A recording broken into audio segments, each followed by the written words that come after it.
Bonjour à tous et à toutes. Merci à Laure, Guillaume, Aurélien d'avoir organisé cet ouvrage et cette rencontre. Moi, j'interviens pour le chapitre Ville durable.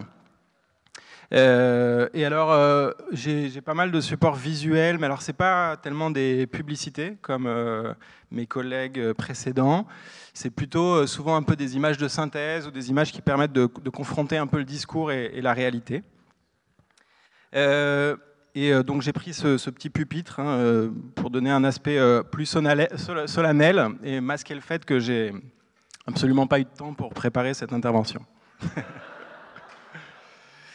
Voilà, donc ville durable, évidemment.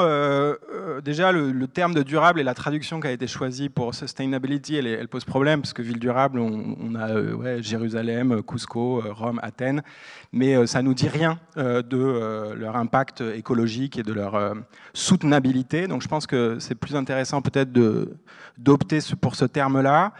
Mais d'une manière générale, on parle souvent aussi de ville verte et d'éco-quartier ou d'éco-ville. Donc un bon exemple de ça, c'est un projet d'urbanisme qui a été soumis lors d'un appel à proposition par la mairie de Paris il y a quelques années, qui s'appelait Paris Smart City 2050, de l'agence Vincent Caillebotte Architecte, et qui avait vocation à dessiner un avenir durable et en tout cas souhaitable pour Paris à l'horizon 2050. Et donc on avait ces images-là qui avaient été produites avec un Paris complètement métamorphosé devenu très verdoyant, mais aussi un Paris très high-tech, avec y compris un certain nombre de technologies qui n'existent pas à l'heure actuelle, permettant de récupérer par exemple l'énergie des pas des gens sur les escaliers ou sur les quais du train, de créer des balcons potagers en silos, des espèces de greffes alvéolaires qui viendraient se greffer sur les immeubles haussmanniens pour créer des ensembles potagers, etc. Il y avait des tours piézoélectriques directement branchées sur les quais du TGV à Gare du Nord, etc., etc. Et des ponts aussi producteurs d'électricité, d'hydroélectricité, entre autres. Simplement, là, on est sur un projet d'urbanisme et un projet d'imagination. Donc ce projet-là n'avait pas du tout vocation à être crédible ou même à être finançable à cet horizon-là. C'était simplement un laboratoire d'idées pour faire émerger des idées intéressantes.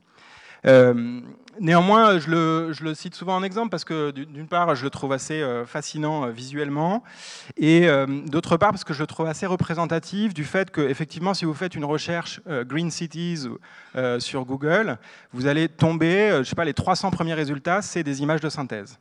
D'accord ? Et il faut arriver en page 19 pour trouver des images de Montréal ou d'autres villes existantes. Et donc ça, déjà, c'est un premier problème ou un premier symptôme. Et par ailleurs, à l'image de cet exemple-là sur Paris 2050, on est souvent derrière l'idée de la ville verte ou de la ville durable sur des initiatives qui mettent l'accent sur l'atténuation. C'est-à-dire comment faire en sorte que nos villes soient moins polluantes, moins génératrices d'émissions ou d'externalités environnementales. Donc vous voyez que là, on a un grand recours à la technologie pour essayer de rendre le milieu urbain plus vertueux et donc moins émissif. D'accord ? Mais on ne sait pas du tout comment on va financer ça, et comment on va financer ça dans Paris Intramuros, et puis comment on va financer ça dans le reste du monde urbanisé, bien évidemment. Et surtout, Paris en 2050, c'est marrant, il fait un grand ciel bleu, mais on sent qu'il ne fait pas trop chaud non plus, une température assez agréable. Il n'y a pas de cyclone, il n'y a pas d'ouragan, il n'y a pas de crue de la Seine monstrueuse, etc. Or, si on regarde un petit peu la réalité 2022, à plus 1,1 degré de réchauffement, ce qu'on trouve plutôt, c'est des mégapoles assez grises, d'une manière générale, que ce soit par un environnement urbain très minéralisé, minéral, ou par le smog qui entoure nombre de grandes agglomérations urbaines de par le monde. On trouve des mégapoles plutôt bleus, dévastés par la montée des eaux ou par des tsunamis. On trouve des mégapoles brunes comme Sydney pendant les méga incendies qui avaient lieu en Australie il y a 1 an et demi. ou carrément des mégapoles noirs aussi, comme São Paulo en août 2019, plongés dans l'obscurité en pleine journée parce qu'il y avait les volutes des incendies amazoniens qui traversaient la capitale économique du Brésil. On trouve aussi des mégapoles sulfureuses à l'égard de Beyrouth, ou des mégapoles en cendres, voire des mégapoles orange. Dans le cas de San Francisco aussi, pendant les incendies de Californie il y a 2 ans. Bon, ça évidemment c'est une sélection assez arbitraire, hein, et c'est pas très représentatif de ce qu'est la vie en milieu urbain en règle générale, mais malgré tout c'est quand même l'idée qu'il y a aussi la question de l'adaptation, de la résilience des environnements urbains qui est à prendre en considération avant de penser ville durable avec des poubelles de collecte sélective et des tramways et des vélos. Il y a aussi ça. Et puis plus fondamentalement et de manière plus objective, l'environnement urbain aujourd'hui dans le monde, il se situe principalement dans les pays du Sud. Et comme on voit cette image aérienne de Dakar, hein, prise un peu au hasard, vous voyez que ce n'est pas une ville particulièrement verdoyante. On est plutôt sur une ville très minérale, construite assez largement avec du béton et du ciment, comme la plupart des zones urbaines aujourd'hui à l'échelle du monde. Sur ce plan, c'est vrai que voilà, nous, dans le centre-ville de Toulouse, sur les bords de Garonne, un peu arboré, on a tendance un peu à le perdre de vue, mais c'est vrai que l'urbanisation du monde qui se produit à l'heure actuelle, très largement en Asie du Sud-Est, en Afrique subsaharienne, elle se fait voilà, avec d'autres matériaux et selon d'autres standards. Jusqu'à cette statistique tout à fait folle qui avait été divulguée il y a quelques années, comme quoi la Chine, sur 3 ans, 2011, 2012, 2013, a utilisé plus de béton que les États-Unis sur l'ensemble du XXe siècle. D'accord ? Donc la Chine, en 3 ans, a une utilisation largement plus importante de béton que les États-Unis sur un siècle. Et le siècle où les États-Unis se sont particulièrement urbanisés et développés. Donc, dans les centres-villes des pays européens, on a un petit peu tendance souvent à perdre de vue l'ampleur de l'urbanisation du monde qui se déploie hors d'Europe. Donc, bien que les villes soient, en tout cas les zones urbaines, le lieu de 80% de la consommation d'énergie mondiale et de 65% des émissions de gaz à effet de serre. C'est vrai qu'on entend souvent parler de villes durables, d'éco-villes, voire d'éco-quartiers. Donc les éco-quartiers, c'est quelque chose qui s'est beaucoup développé dans les années 90-2000 en Europe, autour de quartiers un peu pilotes, construits ou rénovés, en tout cas construits ex nihilo, à la rigueur rénovés, autour de dispositifs techniques, architecturaux et urbanistiques, autour des maisons passives, pour réduire la consommation, notamment en énergie, des logements et des citadins d'une manière générale. Donc il y a eu des choses tout à fait intéressantes dans les dispositifs techniques qui ont été testés dans ce cadre, avec voilà, un certain nombre de petits quartiers, on les compte sur les doigts de 2 mains, on va dire, à l'échelle de l'Europe. Donc il y a BZ à Londres, il y a le quartier Vauban à Fribourg, le quartier Hammarby à Copenhague, si je ne me trompe pas, connu pour son système d'évacuation des déchets souterrains, hein, par aspiration pneumatique. Donc il n'y a plus de déchets dans l'espace visuel, dans l'espace public. Par contre, bon, ils vont ailleurs, hein, c'est bien, ils ne disparaissent pas pour autant. Le quartier Beau 01 à Malmö, Tübingen. Voilà, on peut faire un peu la litanie de ces exemples-là. Qui ont eu leur vertu pour tester un certain nombre de dispositifs, voir qu'est-ce qui marchait pas, essayer de voir si on pouvait répliquer certaines bonnes idées ailleurs. Néanmoins, ce qu'on constate sur ces écoquartiers, d'ailleurs ça a fait long feu, c'est plus trop d'actualité aujourd'hui, c'est que ça a surtout produit de la gentrification, ça a surtout produit des îlots de verdure et de logements un peu high-tech, souvent très valorisés au niveau immobilier, au milieu de villes que ces écoquartiers ont complètement échoué à transformer. D'accord ? Donc, bien plus, voilà, sous couvert de tester un certain nombre de solutions, on arrive à finalement des produits marketing, ou en tout cas des îlots de durabilité, des îlots de soutenabilité au milieu d'une mer de pollution que cet îlot n'a pas vocation à transformer.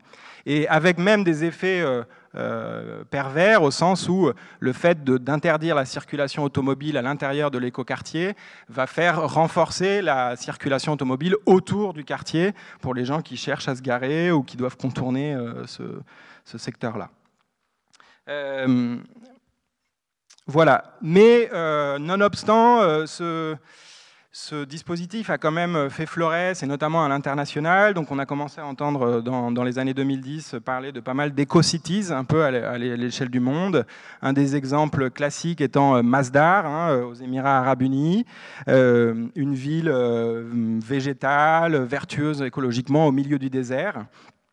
On trouve aussi Sangdo en Corée, des exemples en Chine également, mais pareil, des exemples qui peinent à sortir du papier et à sortir de ces images de synthèse tout à fait séduisantes, très attrayantes, où on voit même l'architecture vernaculaire du Moyen-Orient qui est revisitée dans une optique technologiquement et écologiquement vertueuse, mais qui peine à masquer les climatiseurs géants qu'on va construire dans les stades de foot de la Coupe du Monde au Qatar, ou l'urbanisation généralisée des Émirats Arabes Unis, qui ne suit pas du tout ces standards-là, qui bien évidemment correspondent à des environnements urbains réservés à une élite, ou en tout cas à une petite minorité de population qui a les moyens de déambuler dans ces espaces, voire de s'acheter un logement dans ces éco-cities qui sont bien souvent vantés dans les pays du Sud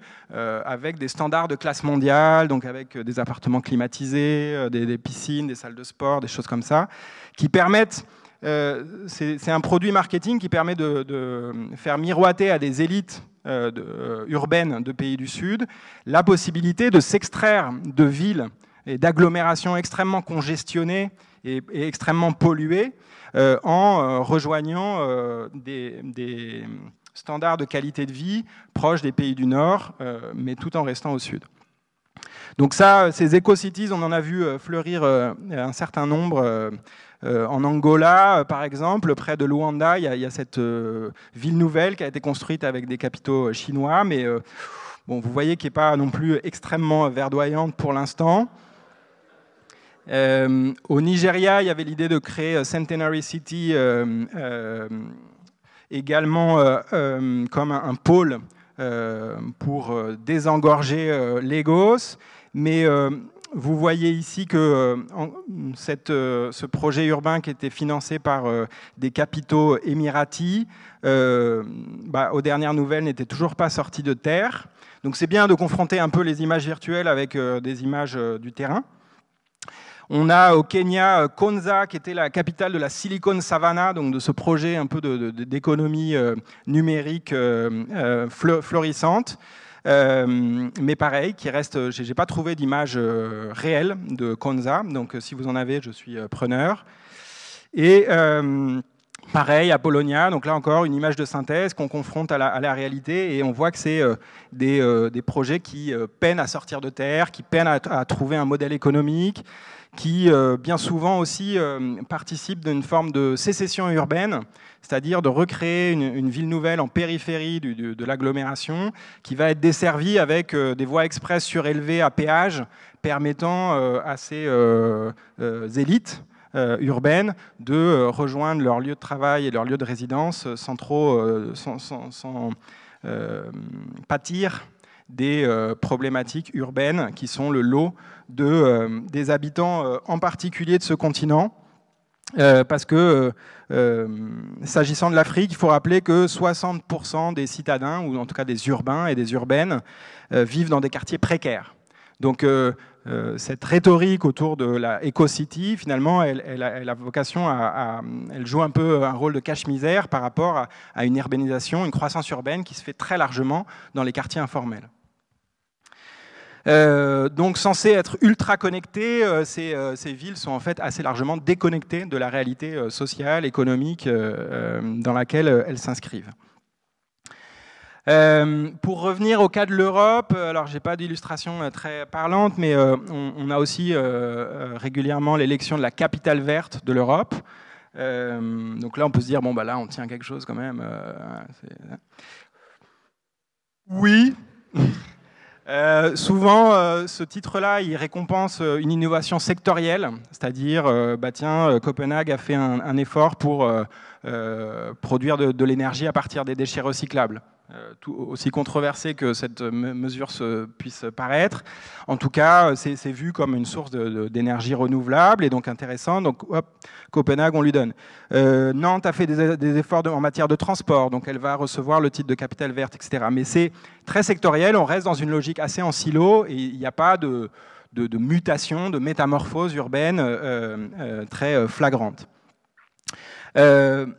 Nonobstant, c'est vrai que plus on se rapproche du nord de l'Europe, de sociétés affluentes, plus on a en tête des images de centres-villes, de centres urbains assez piétons, assez basés sur les mobilités douces, où les voitures comme à Oslo sont pratiquement bannies, etc. Et ça, c'est une réalité dans les centres-villes, mais il faut mesurer aussi d'un point de vue territorial quel est l'impact sur l'agglomération dans son ensemble et dans quelle mesure le fait de bannir un certain nombre de congestion ou de sources de congestion ou de production énergétique des centres-villes, et ben ça les exporte vers la périphérie, proche ou lointaine d'ailleurs, parce qu'il se passe la même chose avec les émissions de gaz à effet de serre. Pour faire baisser les émissions d'une société comme la France, on a tendance à délocaliser, ou en fait dans les faits on a délocalisé les activités industrielles qui les produisaient. Donc souvent, on retrouve en tête de ce palmarès des villes durables Copenhague et Singapour. À l'échelle du monde, c'est un peu les deux parangons de la ville durable. Alors, Copenhague a effectivement été assez... enfin, les autorités municipales de Copenhague ont été assez pionnières, assez volontaristes dans l'idée d'améliorer la propreté de la ville, d'améliorer... disons, l'image et la qualité de vie en ville pour les habitants du centre de Copenhague. Mais bien souvent, ce verdissement de centre-ville, ce verdissement de façade ne dit rien quant à l'impact écologique réel de cette agglomération, de cette zone urbaine ou du mode de vie des citadins et des citadines qui y résident.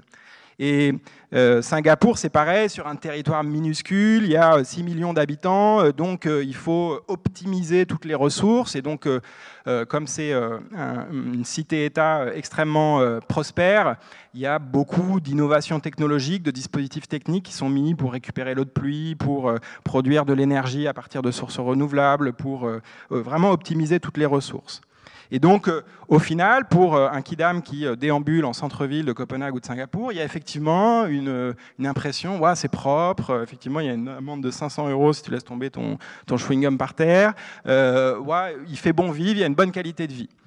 Mais il est important de resituer ça dans... de mettre cette impression visuelle, cette impression urbaine, en correspondance avec l'impact en fait, écologique que l'on peut reconstituer des sociétés correspondantes. Donc là, je suis désolé, c'est un ranking assez ancien, j'avais que ça sous la main, qui date de 2010, sur l'empreinte écologique par pays. Et vous voyez que le Danemark se trouve en 4e position et Singapour en 7e position. Donc, ces cités qui se prévalent d'être extrêmement vertueuses écologiquement, finalement, s'inscrivent dans des sociétés qui ont une empreinte écologique parmi les plus lourdes au monde. Pourquoi ? Parce que finalement, elles ont délocalisé sur d'autres territoires, dans d'autres géographies, les activités émissives ou les activités extractives qui, autrement, grèveraient leur bilan et leur performance dans ces classements.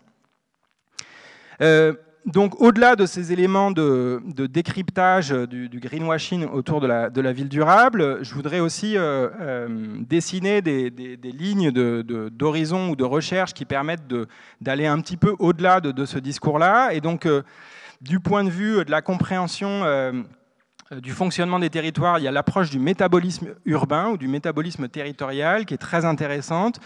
Elle consiste à... C'est une approche en urbanisme qui consiste à pratiquement se désintéresser de ce qui se passe à l'intérieur de la ville et de la considérer un peu comme une boîte noire, et par contre de s'intéresser à qu'est-ce qui rentre dans la ville et qu'est-ce qui en sort. Et qu'est-ce qui rentre sous forme énergétique, sous forme solide, gazeuse, liquide, quels matériaux de construction, quels aliments, combien d'eau, etc. Et puis, qu'est-ce qui en sort, sous quelle forme et à quels endroits ça sort. C'est-à-dire, est-ce que c'est des gaz qui sont mis dans l'atmosphère et qui redeviennent un espèce de commun global? Est-ce que c'est remis dans telle rivière plutôt de la partie est de la ville parce que c'est là qu'il y a les quartiers où les électeurs font moins attention à ces choses-là? Voilà, essayer d'avoir cette compréhension beaucoup plus territorialement située de ce que consomme la ville en amont et ce qu'elle rejette en aval. D'accord ? Et ce faisant, on arrive à avoir des estimations qui sont beaucoup plus précises, en tout cas beaucoup plus pondérées, sur quelle est l'empreinte écologique d'une ville. Donc là, il y a un travail qui a été fait par l'équipe de Sabine Barle sur la région Île-de-France et sur, en particulier, les déchets du bâtiment. Et à voir, OK, il y a une partie des déchets, une partie des matériaux du secteur du bâtiment qui sont de production locale. Vous avez la flèche en bleu. Mais il y en a aussi une grande partie qui est de l'importation, que ce soit d'autres territoires en France ou à l'étranger.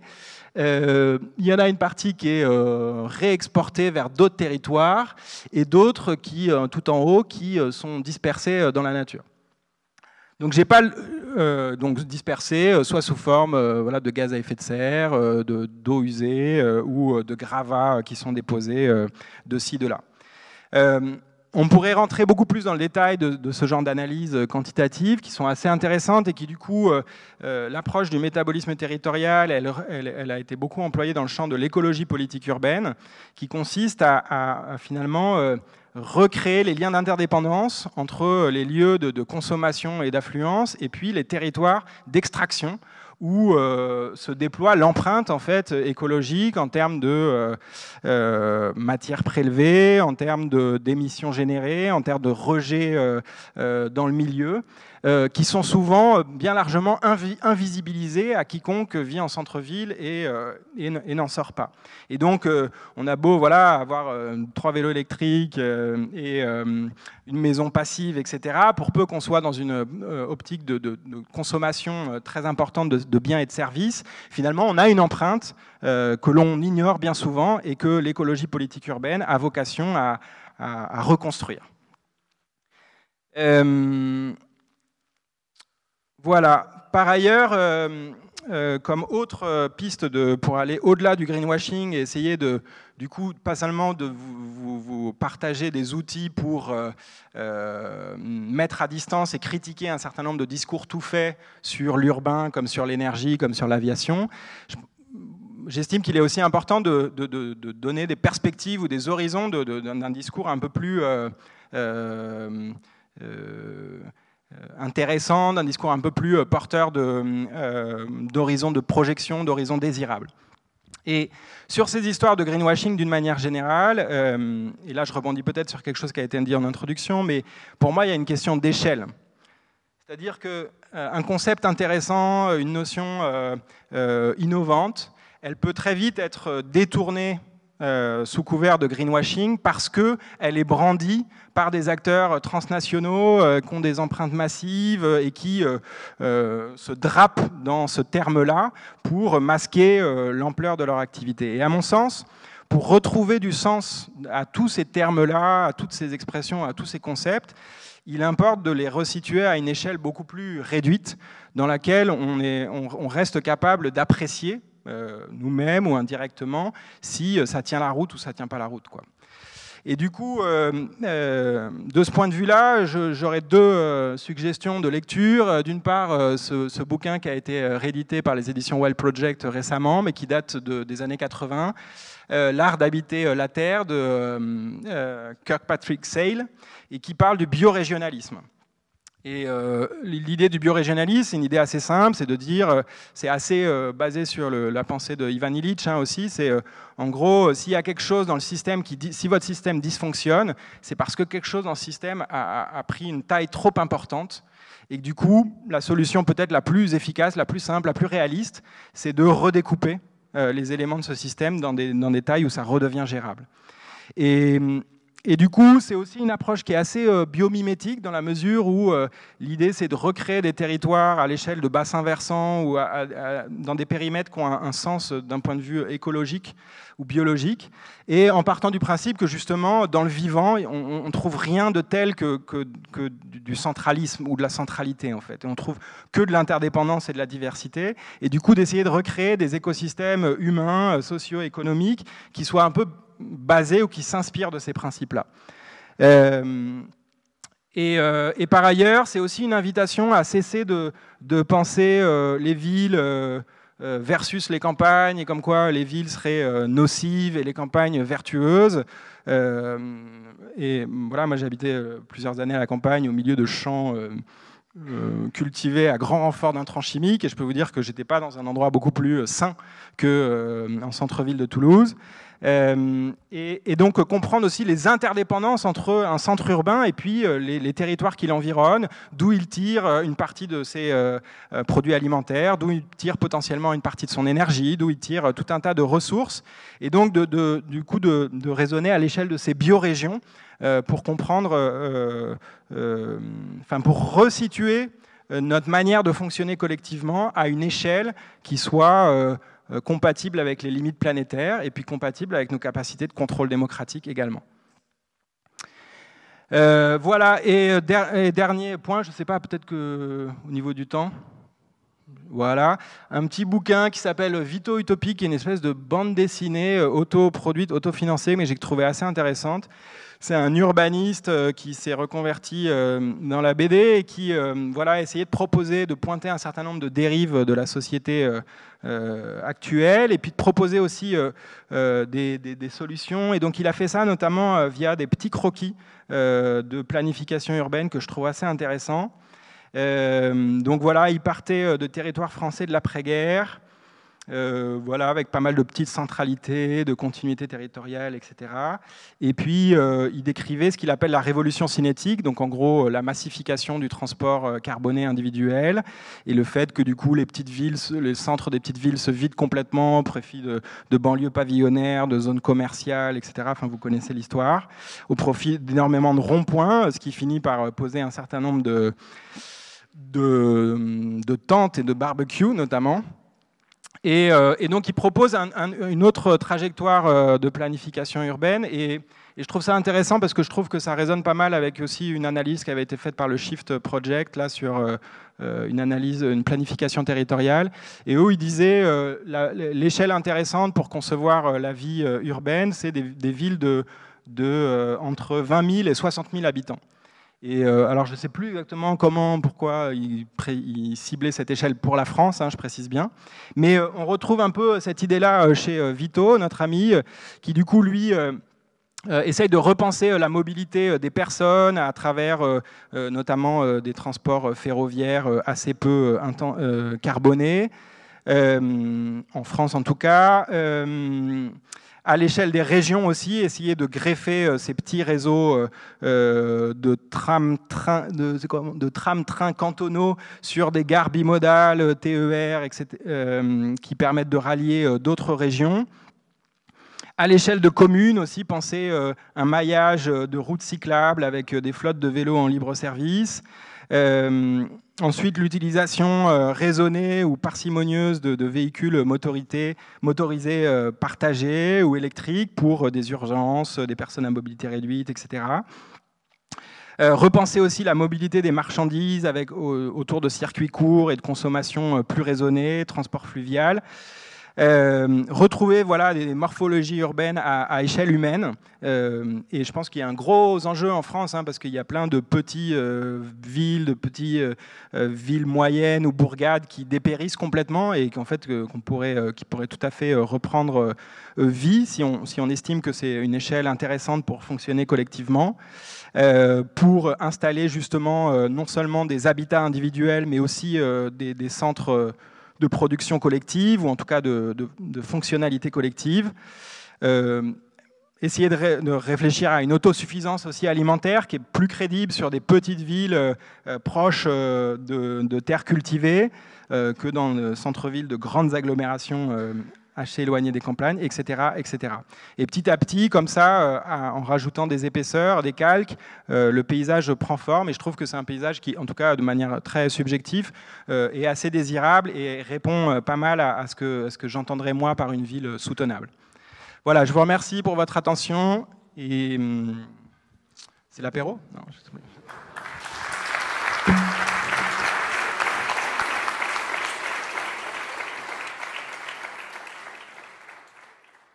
Je vous remercie pour cet exposé et en particulier pour avoir évoqué les comparaisons entre les différents pays, notamment la comparaison tout à fait pertinente que vous avez faite au niveau de la Chine, parce que je trouve que quand on aborde ce genre de questions qui sont éminemment planétaires, il est indispensable de considérer le tiers de l'humanité à tous les niveaux et pas seulement quantitatif.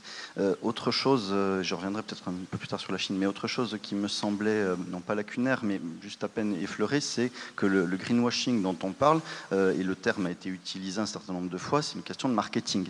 C'est vraiment de l'économie, c'est en particulier un symptôme d'économie libérale. Alors j'étais pas là au tout début, je ne sais pas si le terme a été employé, mais il est probable qu'il ne faut pas forcément tourner autour du pot et dire qu'il s'agit d'une question de capitalisme, en particulier de mode de consommation, alors peut-être aussi de production.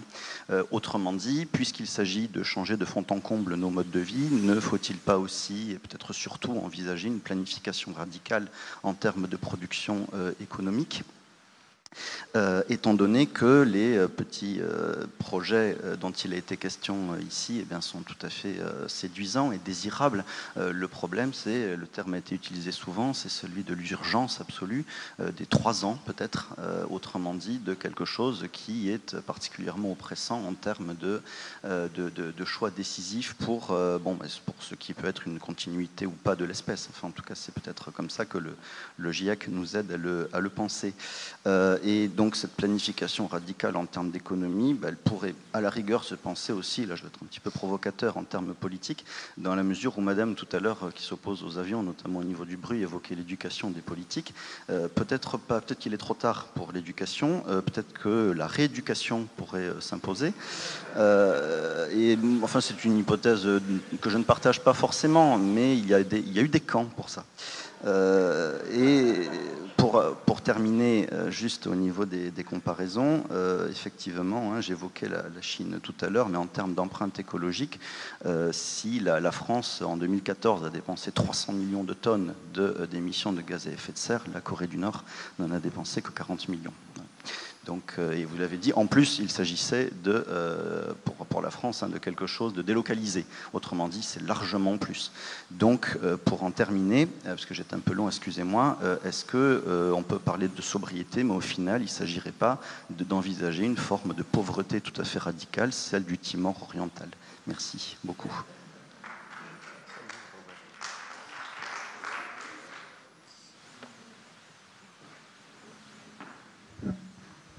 Après, je pense que peut-être la question sur le capitalisme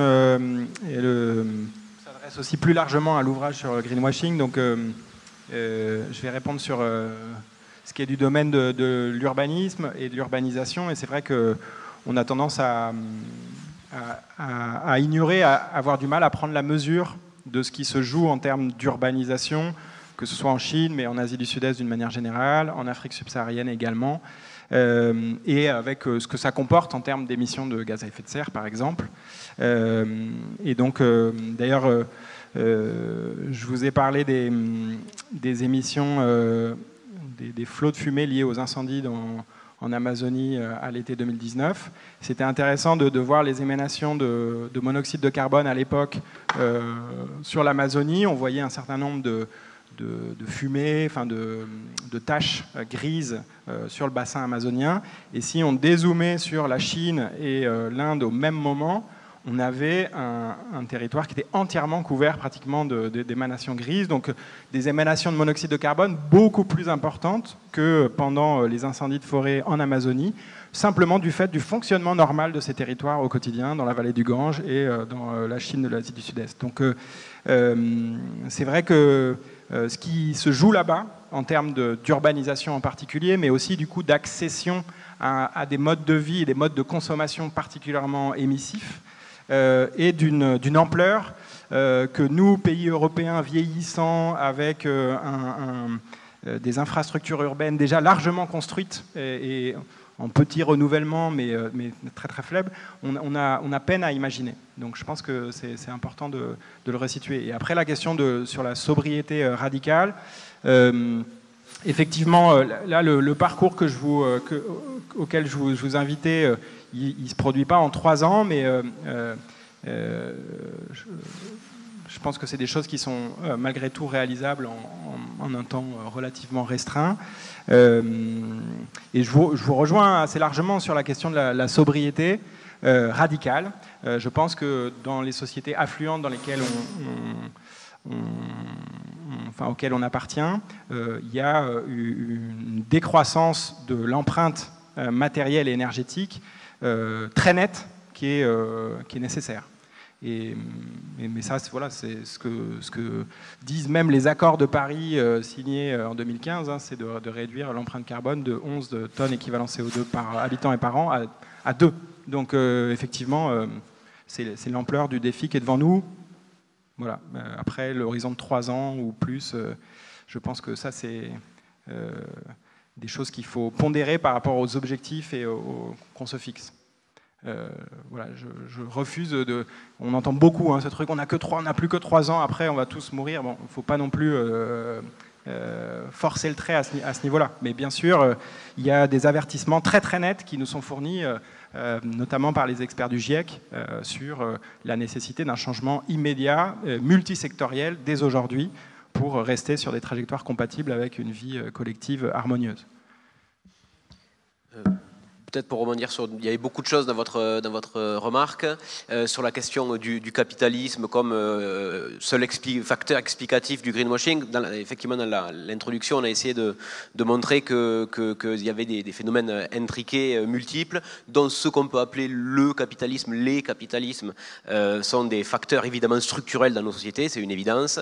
Maintenant, on peut en donner des définitions extrêmement variées. Ce n'est pas non plus sans doute la condition unique de la destruction de la planète, puisqu'on peut très bien imaginer des sociétés non capitalistes, et on a des sociétés avec des formes de capitalisme, ou en tout cas des formes économiques qui s'éloignent de ce qu'on pense immédiatement quand on parle de capitalisme, qui ont aussi des empreintes, ou qui ont eu des empreintes écologiques massives.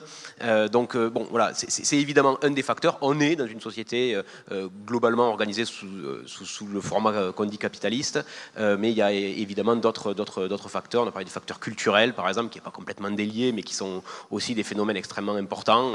Voilà. C'est des choses on a des facteurs multiples, complexes, et penser uniquement un seul phénomène comme cause de tout le mal, et sans doute s'empêcher d'avoir vraiment l'intelligence complète de tout le phénomène. Voilà, c'était sur ce point-là. Et puis, je trouve qu'il y a une chose qu'on a du mal à entendre, nous tous, avec nos bonnes convictions environnementale, c'est que jusqu'à un certain niveau, la densité permise par les villes est bénéfique sur l'impact environnemental que nos manières de vivre ont sur notre environnement. Et on n'a pas envie de l'entendre parce que ce n'est pas nos idéaux et nos modèles, mais il ne faut quand même pas oublier qu'il y a une concurrence sur l'utilisation des sols, de la même manière qu'on en parlait tout à l'heure avec la biomasse, avec des tas d'autres sujets. Et je trouve que cette difficulté à appréhender cette question qui ne nous fait pas plaisir bloque un peu notre manière d'imaginer la ville durable. Et je pense qu'avec tous les défauts que vous avez mis en valeur et que je partage sur le marketing de la ville durable, il y a un aspect qui n'est pas forcément une mauvaise intention là-dedans, qui est de rendre la densité attirante et séduisante comme mode de vie. Donc ça n'empêche pas tous les travers dont vous parlez, mais ce n'est peut-être pas que mauvaise intention, quoi. Voilà. Il se trouve que je suis urbaniste, donc c'est pour ça que j'ai ce point de vue sur la question. Ouais, mais je vous rejoins tout à fait sur les vertus de la densité et des économies d'échelle, des économies d'agglomération qui sont permises par des formes d'habitat regroupés. D'ailleurs, ce que je présentais, mais à titre tout à fait propositif et pas du tout comme à type normatif, genre faut faire ça, etc. Mais on est quand même sur de l'habitat regroupé, parce qu'effectivement, l'antithèse de la ville dense, congestionnée, polluée, qui serait l'habitat isolé à la campagne, c'est absolument pas vertueux d'un point de vue écologique. Le fait de dépendre de sa voiture pour de devoir faire 10, 15, 20, 30 km pour satisfaire le moindre de ses besoins essentiels, c'est tout à fait antithétique par rapport à l'idée d'une empreinte écologique réduite. Donc je vous rejoins complètement là-dessus. À population constante, si on mettait le même nombre de gens, en tout cas dans nos pays, si on mettait le même nombre de personnes avec des formes peu denses, ça serait une cata, quoi. Donc la question, effectivement, démographique, elle joue quand même. Tout à fait.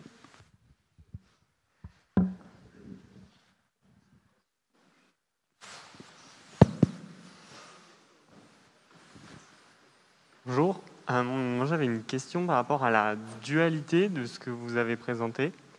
Je m'explique, on a vu le premier livre qui incitait à plutôt gérer des choses à petite échelle. Et d'un autre côté, quand on voit les villes qui sont présentées dans le deuxième, on a toute une gestion qui est faite à grande échelle, ne serait-ce que les usines ou le train, les transports, sûrement la gestion de l'eau pour le transport ferroviaire, tout ça.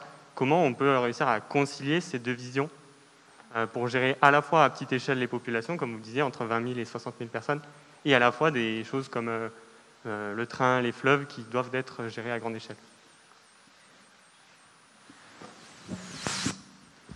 Bonne question, merci. Je ne suis pas sûr d'avoir la réponse à quel serait le schéma d'organisation spatiale territoriale et les complémentarités qu'on pourrait envisager entre les différentes fonctions collectives nécessaires au bon fonctionnement des sociétés.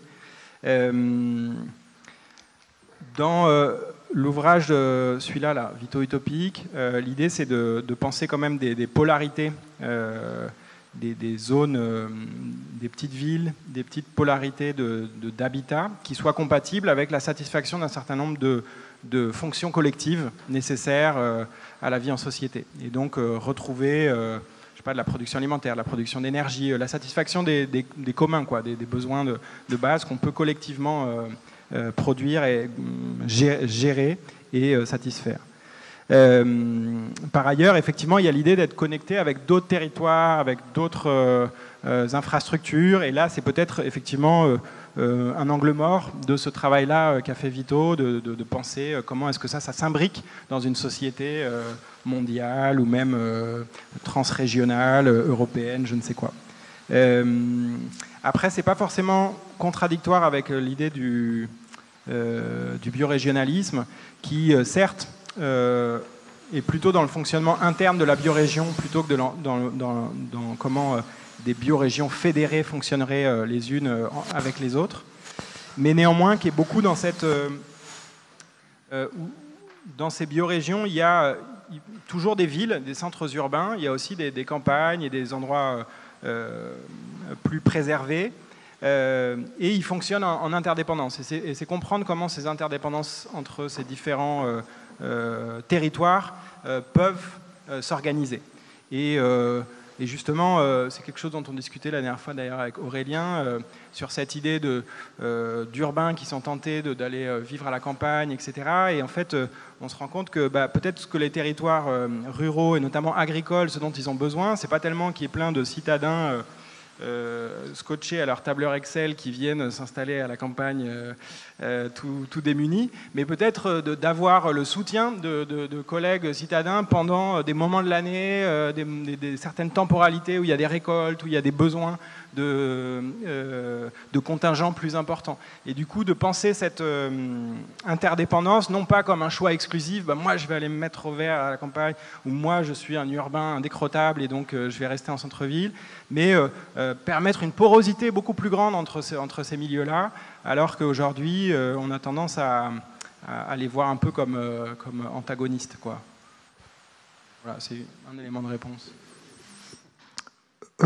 Oui, c'est peut-être en écho avec l'intervention sur la densification des villes. Donc, j'habite sur le quartier des Pradettes à Toulouse. C'est un quartier où depuis 3 ans, il y avait un projet citoyen sur une dernière friche urbaine appartenant à la mairie de Toulouse sur la partie la plus densifiée du quartier. Donc, il restait 20 000 mètres carrés qui n'étaient pas encore densifiés, bien que la mairie a des projets de densification importants sur ce terrain-là. Et l'ensemble des habitants du quartier, on avait un projet alternatif de préserver à la fois l'îlot de fraîcheur sur sur une zone qui est entourée d'immeubles, donc qui a une fonction sur les périodes de canicule pour les habitants qui habitent autour essentielle, et puis tout au long de l'année aussi qui a un espace en termes de bien-être aussi pour les habitants sacrément important. Dessus, donc installation d'une ferme maraîchère et de jardins pédagogiques et collectifs. L'enjeu autour de la ferme maraîchère, c'était, nous, à partir des enjeux de changement préconisés par le GIEC de changement des pratiques alimentaires, on disait si on a tout un projet agro-urbain sur un quartier, on peut, dans la durée, amener vraiment des transformations des habitudes alimentaires vers une consommation de légumes beaucoup plus importante et de réduction des consommations de produits transformés. Le choix de la mairie, donc on a eu la réponse ce matin, donc c'est une réponse négative après 3 ans de mobilisation, une grosse manifestation le 26 mars avec 600 participants dans un quartier de Toulouse, donc ça avait bluffé y compris la police sur le nombre de participants. Et inversement, ce qu'on constate sur la densification que met en œuvre la mairie dans ce quartier-là, c'est une densification sans exigences contraintes du côté des permis de construire. Par exemple, sur la place autour centrale du quartier, 80% de T1 de T2, avec un immeuble par exemple de 180 T1. Le pourquoi, c'est parce que pour les promoteurs, c'est ce qui est le plus rentable dans la vente dessus. Et donc on a dans cet immeuble-là essentiellement des propriétaires non habitants, donc ça veut dire une copropriété qui ne fonctionne pas, de la sous-location, certains studios étant utilisés pour le trafic de drogue dans le quartier. La municipalité le sait que ça produit ce genre de truc, mais elle continue de ne pas mettre de contraintes dans les permis de construire attribués. Une résidence qui était sur l'ancien tri postal du quartier, donc a été finie la construction il y a 3-4 ans.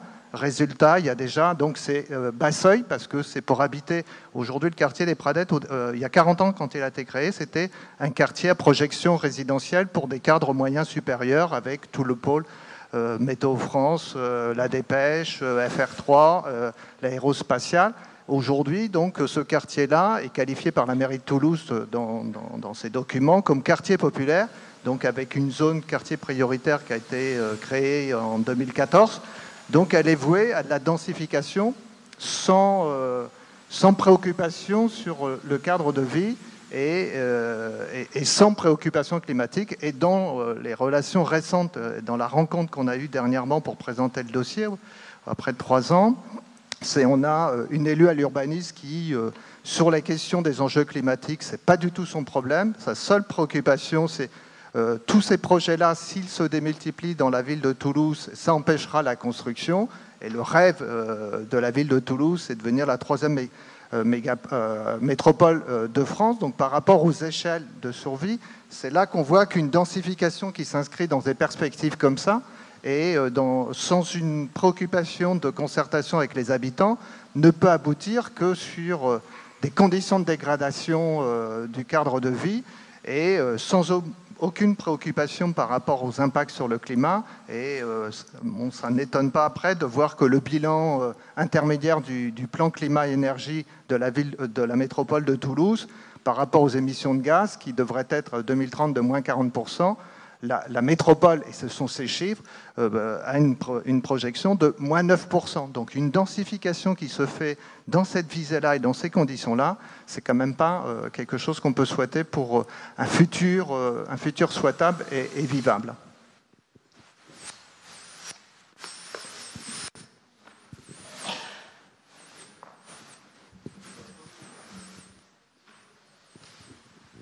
Merci pour ce témoignage. Si je peux apporter quelques éléments de réponse, donc je suis doctorante en droit et juriste en urbanisme et en droit de l'environnement. Pour tout ce qui est la question de la densification, c'est vrai qu'on fait face à une recherche d'équilibre entre la lutte contre l'artificialisation des terres et aussi l'objectif de densification des dents creuses, lutte contre le mitage, qui justement vise à densifier les zones qui sont déjà urbanisées pour préserver les terres qui ne le sont pas encore et pour garder leur utilisation pour l'urbanisme, pour l'agriculture, les espaces naturels. Donc c'est vrai qu'il y a une recherche d'équilibre à trouver. Après, cet urbanisme normalement est censé être en concertation, en lien avec également les habitants du quartier et en lien aussi avec le patrimoine déjà existant. Donc c'est vrai qu'avoir des constructions d'immeubles démesurés dans des quartiers historiques, normalement, on évite. Après, pour tout ce qui est ville durable, cette problématique également de l'artificialisation des sols, c'est qu'on a fait face au début avec les écoquartiers à l'artificialisation des sols, mais sous couvert de verdissement des villes, en mettant les écoquartiers en périphérie, ou alors sur des friches industrielles et des zones, des sites pollués. Donc on peut aussi questionner la question de durabilité quand on va construire des quartiers qui sont censés être vertueux sur des zones polluées, où on ne pourra pas polluer sur, par exemple, des dizaines de mètres en profondeur. Je pense à l'Immel-Prévanne, où certes les constructions sont écologiques, mais les personnes ne peuvent pas utiliser leur potager parce que dans tous les cas, le sol est pollué et qu'on ne sait pas trop quel air on respire non plus. Donc cette question de durabilité, pour moi, elle est assez ambiguë parce que ça revient d'un côté à densifier ce qui est déjà densifié et ce qu'on tend à augmenter dans une recherche de protection des alentours. Mais en faisant ça, on va s'appuyer beaucoup sur aussi les technologies, donc tout ce qui va être smart cities, qui peut être très contesté et contestable. Mais donc voilà, pour revenir sur un peu l'idée de densification, c'est qu'il y a aussi un cadre réglementaire qui est obligatoire, avec, je ne dis pas que je suis d'accord, c'est très certainement contesté et contestable, mais on ne pourra pas étendre les villes comme on le voudrait, et c'est vrai qu'on tend à la densification. Après, la densification doit aussi se faire sur le principe de l'équilibre et le raisonnement. Peut-être qu'effectivement, empêcher des projets maraîchers en plein centre-ville, c'est questionnable.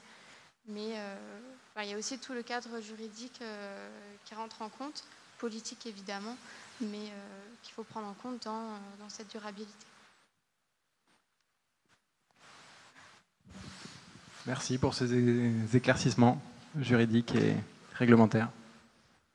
Ce qu'on va faire, c'est qu'on va prendre une dernière question et ensuite on va passer sur un autre mode de discussion. On va vous donner rendez-vous pour celles et ceux qui le veulent à 18h pour les autres présentations et on va pouvoir ménager temps d'échange plus informel, les gens en petits groupes. Nous, les gens qui ont participé à l'ouvrage restent ici.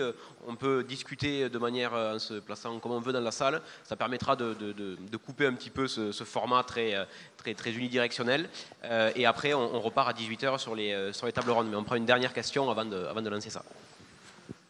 Oui, merci. C'était pas tellement une question qu'une remarque simplement.